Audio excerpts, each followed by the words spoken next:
E nós adquirimos o discernimento espiritual a partir do momento em que nós nos posicionamos como filhos de Deus, como guerreiros do Senhor, e nós oramos, jejuamos e buscamos a presença de Deus. Não tem como ter discernimento espiritual se você não jejuar, se você não orar, se você não ler a palavra, se você não ter tempo de secreto com o Senhor. Amém? Então é por isso que eu bato tanto nessa tecla de vocês jejuarem. Camila, mas o que o jejum faz?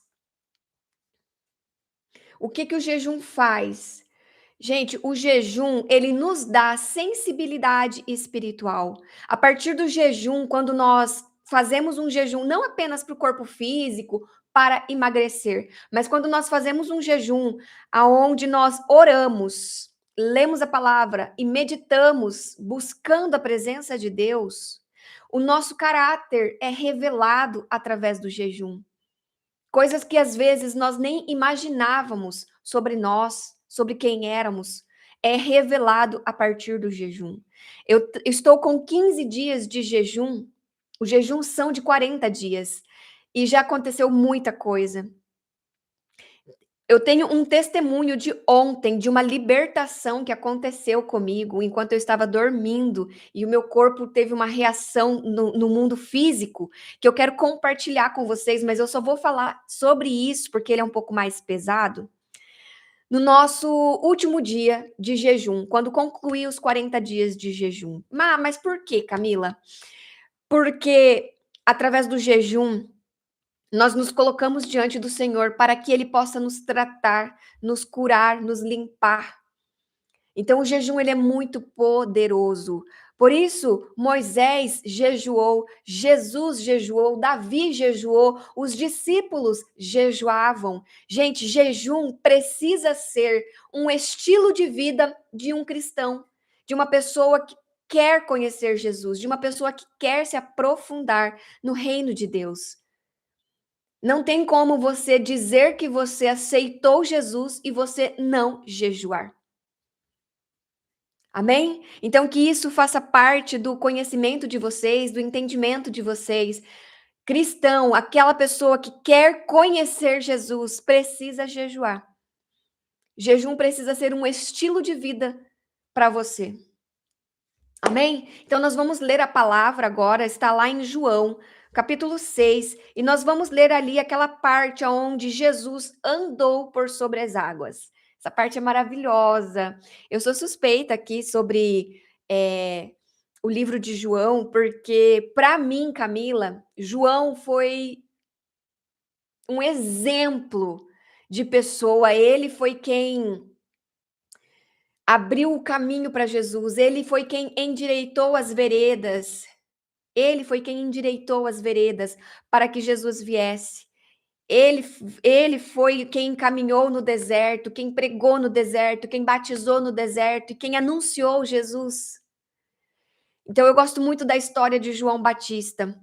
E João Batista, ele tinha um estilo de vida de jejum. Esse cara, ele não comia alimentos comuns, ele não se alimentava do que as outras pessoas se alimentavam. Enquanto os discípulos estavam à mesa com Jesus, partilhando de jantar, ceia, café da tarde, o João, o Batista, ele tinha um estilo de vida onde ele só se alimentava de mel e gafanhoto. Gafanhoto? Grilo? Então, gente, esse era o estilo de vida dele. Esse era o estilo de vida dele. Ele era um homem que viveu uma vida de jejum. Por isso que ele era tão magrinho, tão mirradinho. A história descreve ele ali como magrinho, pequenininho, porque ele não se alimentava de outra coisa. A vida dele era um estilo de vida de jejum. Ele sempre estava de jejum. E ali nós vemos como ele era próximo de Jesus e como Deus quis usar ele. Primeiro, porque ele era primo de Jesus, e segundo, porque ele tinha um coração disposto a servir no reino de Deus. Amém? Então, abra a sua Bíblia em João, capítulo 6, A partir do versículo 17, nós vamos ler. E a palavra de Deus diz assim: Ao descambar o dia, os seus discípulos desceram para o mar e, tomando um barco, passaram para o outro lado, rumo a Cafarnaum.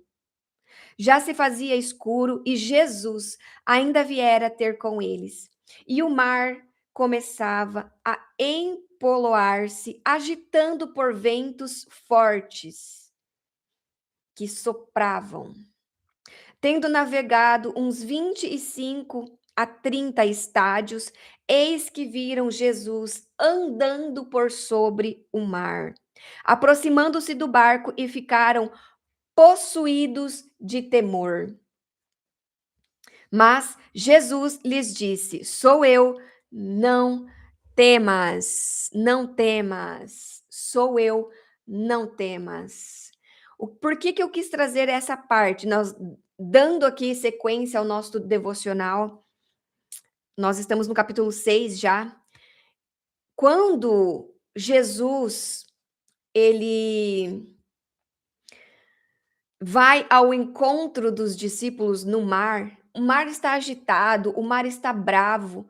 Você consegue na sua mente imaginar um mar à noite, na madrugada, escuro, neblina total. Não deveria dar para ver nada de tão escuro que deveria estar ali, porque como tinha um temporal, como estava chovendo, não tinha estrelas para iluminar. Então eu acredito que deveria estar muito escuro, muito escuro. E aquele mar agitado, aquela tempestade balançando, sacudindo o barco dos discípulos. E Jesus vem andando por sobre as águas.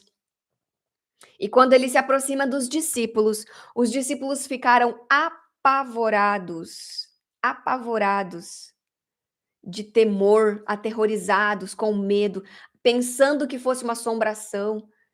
E Jesus diz para eles: não temas. Ao passo que Jesus entra no barco deles, a tempestade se acalma e os discípulos conseguem concluir a viagem. Amém? Eu já li várias vezes essa passagem, eu já falei sobre ela várias vezes, inclusive no YouTube. Gente, essa parte, ela retrata muito claramente a nossa vida com Deus. É impressionante. Nós temos momentos, situações na nossa vida em que nós nos sentimos na escuridão, em alto mar, a tempestade soprando, a chuva caindo e o seu barquinho minúsculo ali em meio à tormenta. E você não sabe o que fazer. Você não sabe como reagir. E é sobre isso que Jesus está falando aqui com a gente. Que quando o nosso barco estiver ali naquela tempestade, quando estiver tudo escuro, quando você não souber para onde correr, o que fazer, nós temos Jesus para entrar no nosso barco, para acalmar a tempestade da nossa alma, para acalmar a tempestade da nossa mente, para nos acalmar, para nos ajudar a concluir a viagem e chegar ao nosso destino. É sobre isso que o Espírito Santo de Deus nos revela nessa passagem. Mas Jesus lhes disse: Sou eu, não temas. Mesmo que esteja tudo uma turbulência, mesmo que o seu barco esteja ali a ponto de afundar no meio do mar agitado, não temas.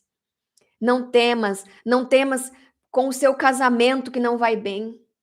Não temas com o seu relacionamento que está quebrado, que a confiança quebrou. Não temas com as suas finanças.